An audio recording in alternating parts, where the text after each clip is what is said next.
yaitu ma'rifatu dinil islami bil adillah. Mengenal agama Islam dengan apa? Dalil. Ingat, dengan dalil.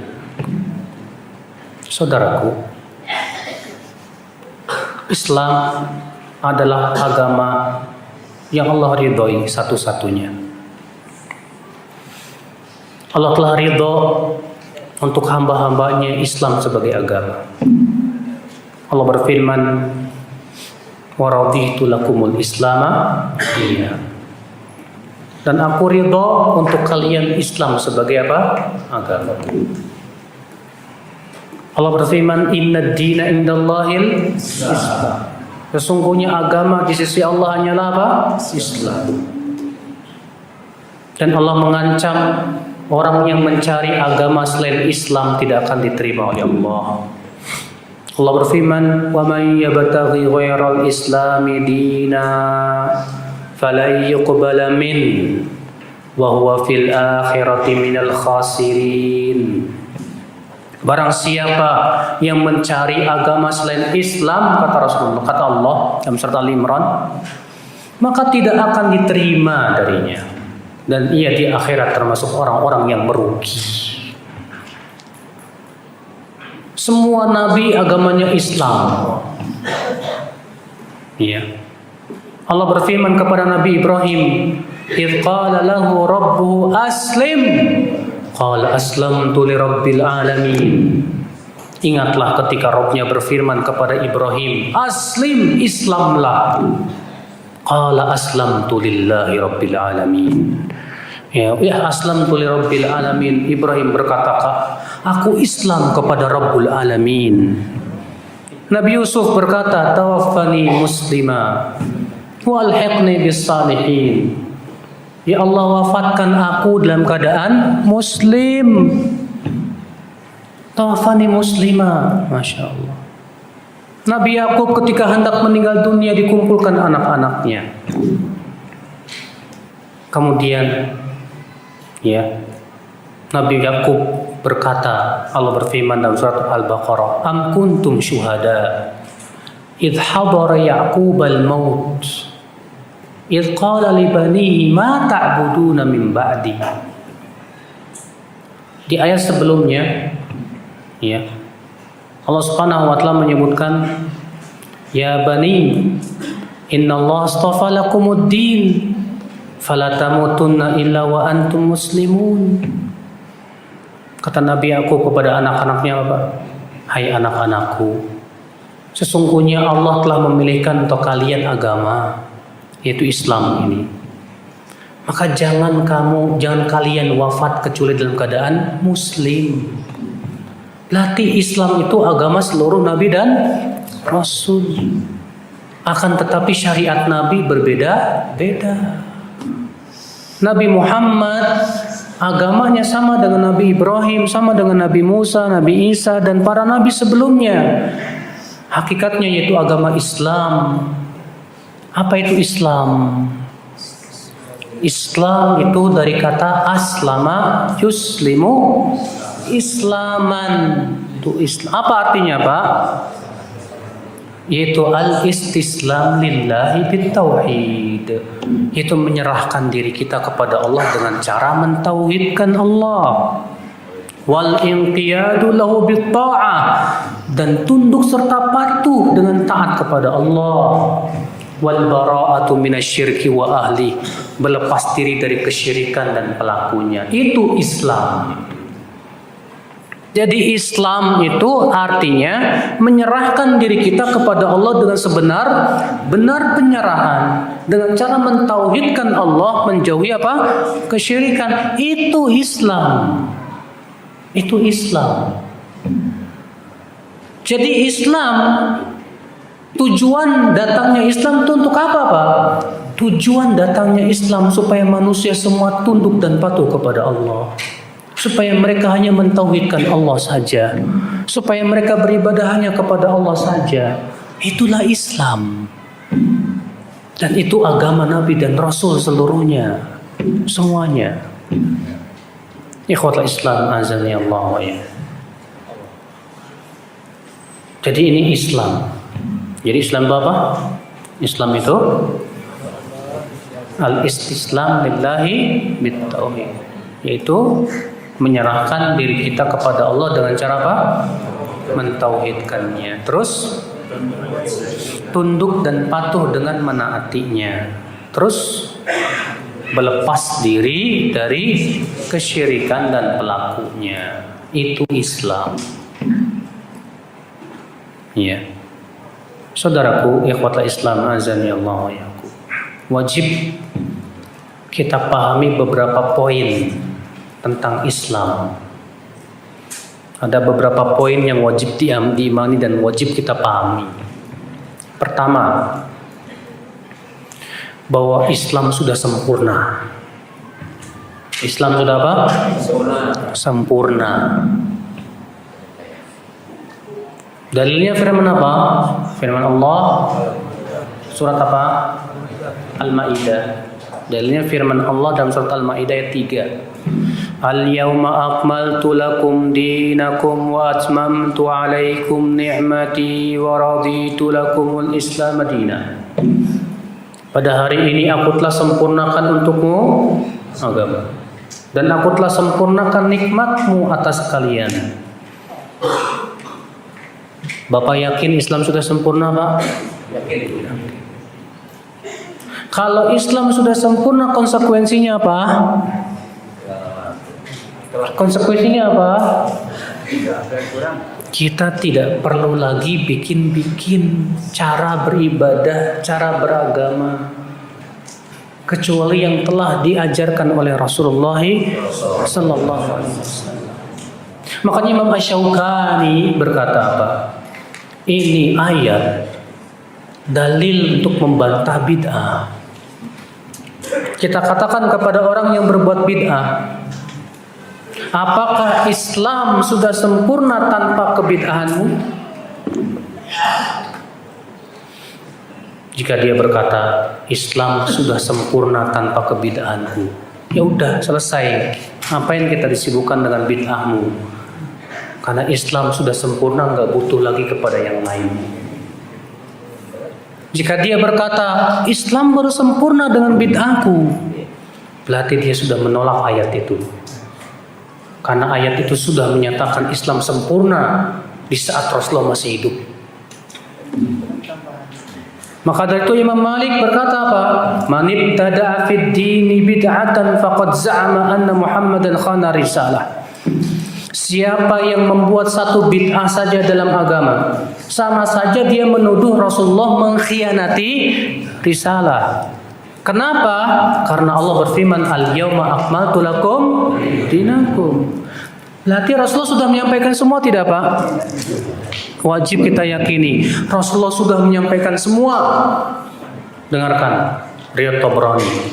Abu Dzar berkata, tarakana Rasulullah SAW wa ma ta'irun yuqallibu janahi fil hawa illa wa dzakara fihi ilman.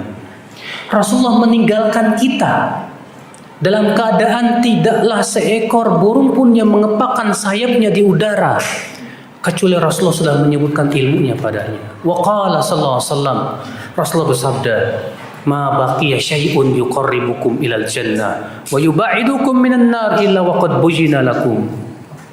Tidak tersisa sedikit pun yang mendekatkan kalian ke surga, tidak pula menjauhkan dari api neraka, kecuali sudah dijelaskan kepada kalian. Maka kalau antum membuat suatu ibadah yang tidak pernah dicontohkan Rasulullah, lalu antum menganggap ini sebagai sarana masuk surga, sudah bertabrakan dengan hadis tadi. Karena hadis tadi tegas mengatakan tidak tersisa sedikit pun yang mendekatkan ke surga, tidak pula menjauhkan dari neraka, kecuali sudah dijelaskan. Berarti sudah. Ketika haji wada, Rasulullah bersabda kepada para sahabat, ala hal balagh, bukankah aku sudah menyampaikan semuanya? Kata para sahabat apa? Bala. Kemudian Rasulullah menunjukkan jarinya ke langit sambil berkata, Allahumma syahad, Allahumma syahad, ya Allah saksikan, Ya Allah saksikan, beliau sudah menyampaikan semuanya. Tidak ada satupun risalah yang belum disampaikan oleh Rasulullah. Semua sudah disampaikan. Orang yang berbuat bid'ah sama saja mengatakan ini nih ada yang belum sampaikan sama Rasul. Baik. Ini akhwan Islam, azani Allah wa iyyakum. Maka dari itulah ya akhi, wajib kita imani. Ini yang pertama, Islam sudah sempurna. Islam sudah sempurna itu nikmat yang agung sekali, Pak. Karena dengan Islam dengan sudah sempurna, kita nggak usah capek-capek lagi bikin-bikin. Ibnu Mas'ud berkata apa? Ittabi'u wa la tabtadi'u faqad kufitum. Ikutilah, jangan bikin-bikin yang baru. Kalian sudah dicukupi, sudah selesai, sudah. Ada seorang Yahudi, Pak, datang kepada Umar bin Khattab. Sebagaimana dalam Bukhari dalam sahihnya. Ada orang Yahudi datang kepada Umar bin Khattab. Apa kata orang Yahudi ini? Ya Amirul Mukminin, ayat fi kitabikum law nazalat alaina ma'syaral yahud latakhadnaha 'idan. Wahai Amirul Mukminin, ada satu ayat dalam kitab kalian itu. Kalaulah ayat itu turun kepada kami orang Yahudi, kami akan jadikan ayat itu sebagai perayaan. Kata Umar apa? Ayat yang mana? Kata orang Yahudi itu, al-yawma akmaltu lakum dinakum. Sampai-sampai orang Yahudi saja mengatakan apa? Kalaulah ayat itu turun kepada kami orang Yahudi, kami akan jadikan sebagai perayaan. Iya. Maka dari itu, tapi Islam bukan seperti Yahudi, Pak. Kalau Yahudi kan dikit-dikit bikin perayaan, dikit-dikit bikin perayaan. Kalau Rasulullah enggak. Kewajiban kita ngikutin Rasul sallallahu alaihi wasallam. Saudara-saudara sekalian, ikhwatul Islam, azani Allah wa iyyakum.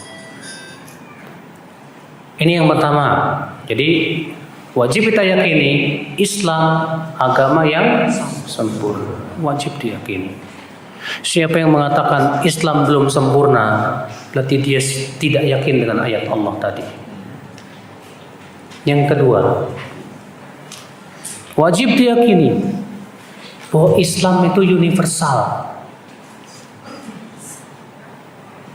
Islam sudah mengatur segala sesuatu sampai-sampai masalah buang air kecil, buang air besar. Jangan pilah-pilah. Islam sudah sempurna semuanya. Allah Ta'ala berfirman, disebutkan dalam riwayat Bazzar, bahwa ada orang musyrik datang kepada Salman Al-Farisi. Apa kata orang musyrik ini? Inna nabiyyakum qad 'allamakum kulla syai'in hatta al-qira'ah. Nabi kamu itu sudah mengajarkan segala sesuatu. Sampai-sampai cara buang air. Masya Allah. Cara buang air aja udah diajarin, Pak, apalagi yang lebih besar dari itu. Wajib kita imani. Islam itu universal. Islam sudah mengatur semuanya. Cara tidur, cara makan, cara pakaian, cara berumah tangga, cara kawin, ya. Segala sesuatu sudah diatur oleh Islam. Cukup sudah. Maka dari itu ya akhwat Islam azani Allah, siapa yang memisahkan antara Islam dengan masalah dunia, ini hakikatnya ingin memisahkan ya syariat Allah sebagian-sebagian, mengimani sebagian dan tidak mengimani sebagian. Masalah dunia sudah diatur oleh Allah, ya. Sudah diberikan kaidah-kaidah globalnya, Pak. Contoh kaidahnya apa? Masalah dunia pada asalnya mubah, tidak boleh diharamkan sampai ada dalil. Ini kaidah global nih. Dalam masalah pakaian sudah diatur sama Allah dan Rasulnya. Gimana sih cara berpakaian? Apa sih aurat yang harus ditutup? Ya, wanita auratnya apa? Laki-laki auratnya apa? Terus pakaian bagaimana? Syarat-syaratnya bagaimana? Ada dalilnya. Alhamdulillah. Tidur, bagaimana caranya tidur? Rasulullah sudah mencontohkan. Makan, bagaimana cara makan, Rasulullah sudah memberikan kepada kita apa? Ajaran. Alhamdulillah. Maka Masya Allah, ada 3 permasalahan yang belum diatur oleh Islam. Tidak ada. Semua sudah diatur oleh Islam. Semua sudah diatur oleh Islam. Ada orang, Pak, datang kepada seorang alim. Hai orang alim, katanya Islam sudah mengatur segala sesuatu. Katanya Al-Quran sudah menjelaskan segala sesuatu. Kata orang alim itu apa? Betul. Karena Allah mengatakan wa tibyanan likulli syai'. Allah menjelaskan segala sesuatu. Al-Quran sudah menjelaskan segala. Lalu orang ini berkata, boleh saya mau tanya? Silakan. Ada tidak dalam Al-Quran cara bikin kue roti? Si alim berkata, ada. Mana ayatnya? Allah berfirman, fas'alu ala dzikri in kuntum la ta'lamun. Tanya ahlinya jika kamu tidak tahu. Mari kita tanya tukang roti. Akhi, Al-Quran itu menjelaskan segala sesuatu, betul. Tapi Al-Quran memberikan kaidah-kaidah yang sifatnya global. Dengan kaidah yang global itu kita paham berbagai macam permasalahan. Bahkan permasalahan yang baru muncul di zaman sekarang sudah ada sebetulnya jawabannya dalam Al-Quran dan hadis. Makanya saya mau tanya sama antum semua. Semua problematika umat yang ada di dunia sekarang ini, zaman sekarang, sudah ada tidak jawabannya dalam Al-Quran dan hadis? Sudah belum? Sudah. Yakin? Benar. Oke. Memang harus yakin. Kita wajib yakin bahwa semua problematika umat di zaman ini sudah ada jawabannya dalam Al-Quran. Tapi aneh, kita kok malah berpaling dari Al-Quran dan hadis dan mencari obat selain Al-Quran dan hadis. Ada orang sibuk mencari penyakit, tapi nggak sibuk cari obat. Udah gitu nyari obatnya juga salah. Al-Quran dan hadis sebetulnya sudah menjawab semua problematika. Karena Islam ini sudah universal. Iya. Nah ini yang akal Islam. Ini yang kedua.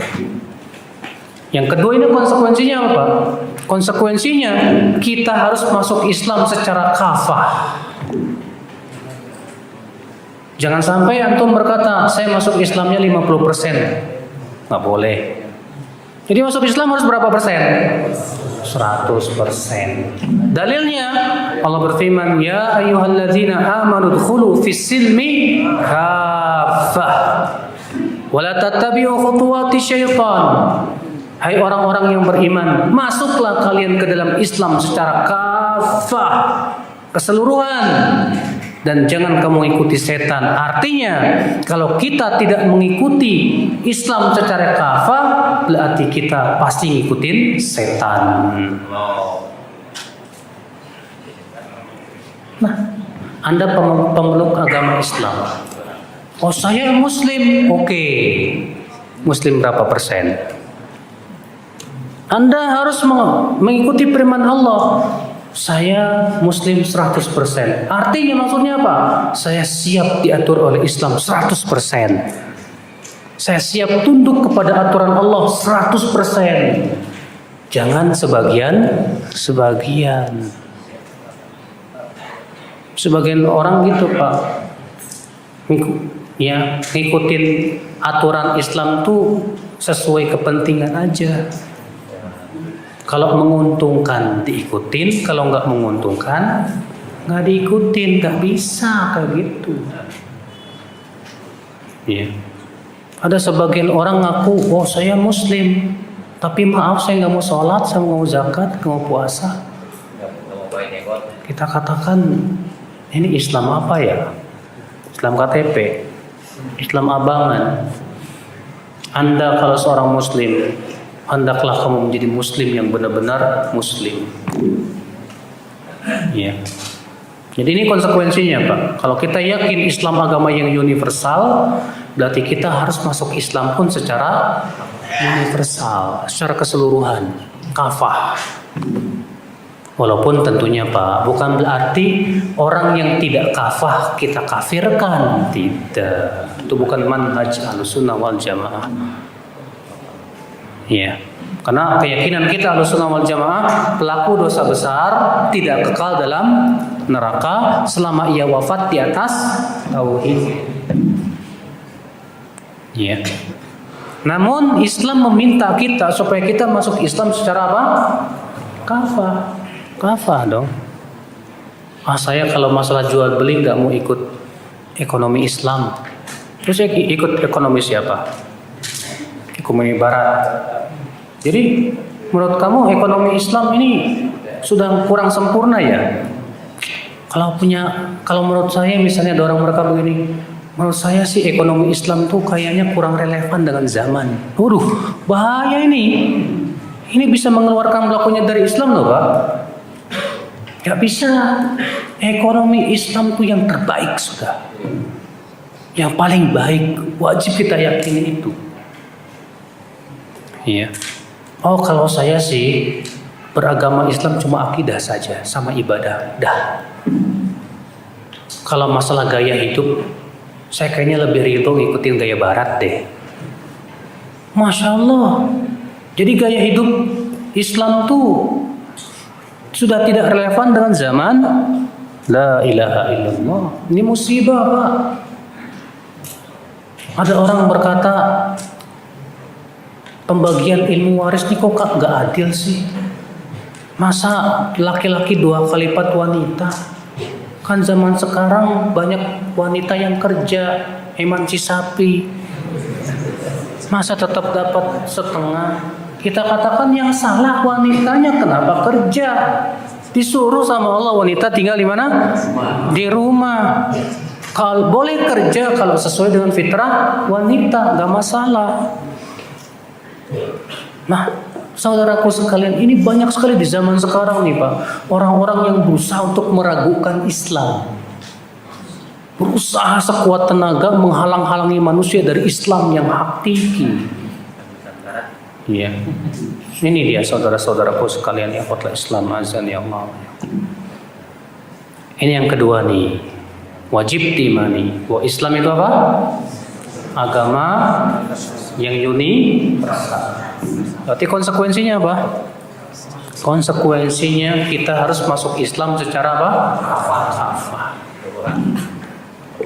Yang ketiga, wajib mempelajari Islam dengan dalil-dalilnya.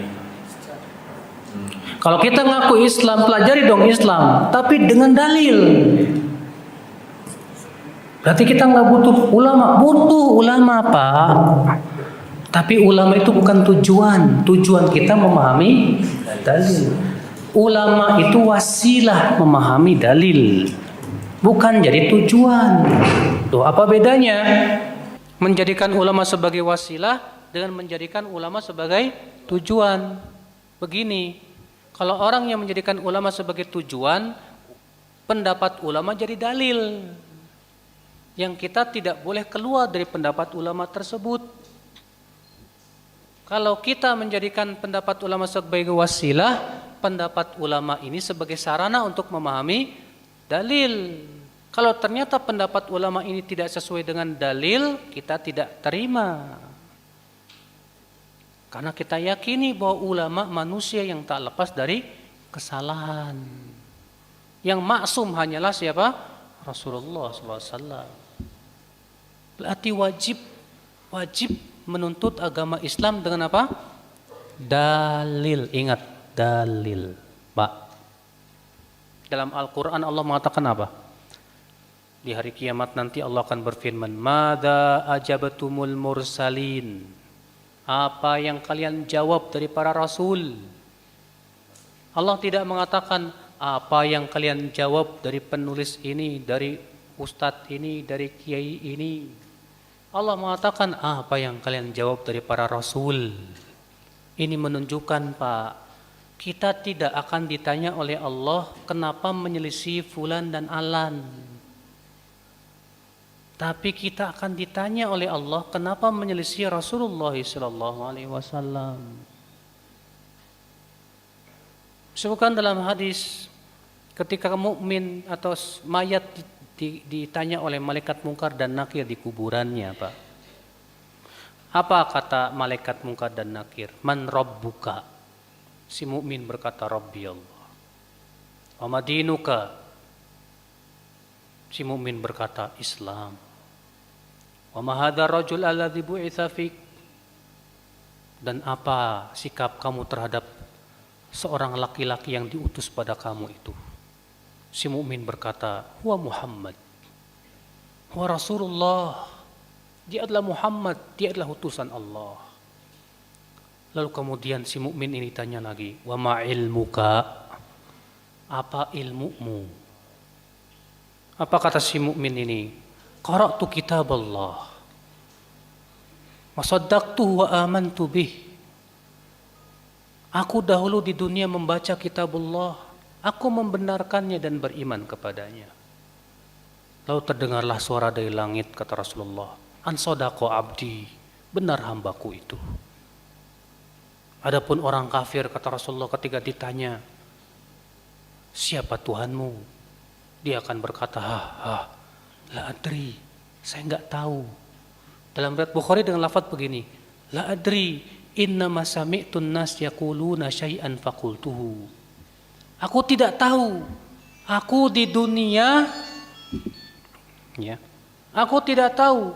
Aku di dunia hanya mendengar orang berkata begini. Lalu aku ikut mendengarkannya, mengucapkannya. Lihat, Pak. Maka dari itu, Pak, di kuburan nanti kita akan ditanya tentang ilmu kita loh, Pak. Tentang Al-Quran, tentang Rasulullah, tentang Islam. Ditanya, wa ma ilmuka, apa ilmumu? Ayo. Jadi selama ini kita belajar apa? Selama ini kita belajarnya cuma dunia toh. Kita belajar masalah dunianya rajin, Masya Allah. Tapi belajar akhiratnya, Pak, kurang. Jangan sampai, Pak, kita lebih paham dunia daripada akhirat. Jangan sampai ilmu kita tentang dunia lebih kuat daripada tentang akhirat. Allah mengecam orang seperti itu dalam surat Ibrahim. Ya'lamuna zahiran minal hayatid dunya wa hum 'anil akhirati ghafilun. Mereka hanya berilmu tentang lahiriah dunia, sementara mereka lalai dari kehidupan akhirat. Di sini Allah mengecam orang yang lalai dari akhirat, sementara ilmunya hanya tentang apa? Dunia. Rasulullah bersabda, "Innallaha yubghidhu kulla ja'dhariyyin jawab." Sesungguhnya Allah benci kepada setiap orang yang sombong, kasar. Sakhabin bil aswaq, suka teriak-teriak kayak di pasar. Jifatin bil lail, seperti bangkai di waktu malam. Alimin bi amrid dunya, jahil bi amril akhirah. Berilmu tentang dunia tapi bodoh tentang akhirat. Allah benci kepada orang kayak gituan tuh, Pak. Makanya Rasulullah SAW berdoa dalam hadis yang sahih dan masyhur, wala taj'alid dunya akbar hammina wala mablagha ilmina. Ya Allah, jangan engkau jadikan dunia sebagai keinginan kami yang terbesar, dan jangan engkau jadikan dunia sebagai puncak keilmuan kami. Jangan sampai cari ilmu dunia rajin, cari ilmu akhirat malas-malesan. Musibah Allah.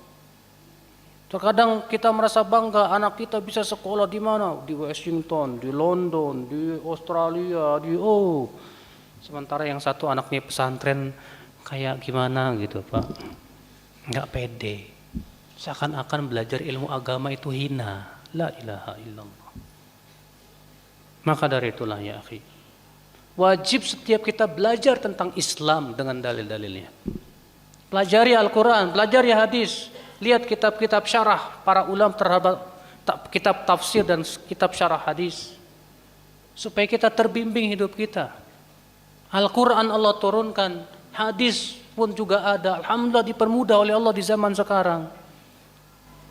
Maka pelajari Islam ya akhul Islam. Taib ya akhi. Ya inilah.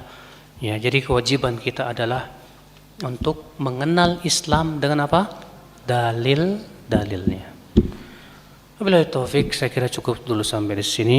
Semoga yang saya sampaikan bermanfaat. Subhanakallah bihamdik, asyhadu an la ilaha illa anta, astaghfiruka wa atubu ilaik. Assalamualaikum warahmatullahi wabarakatuh.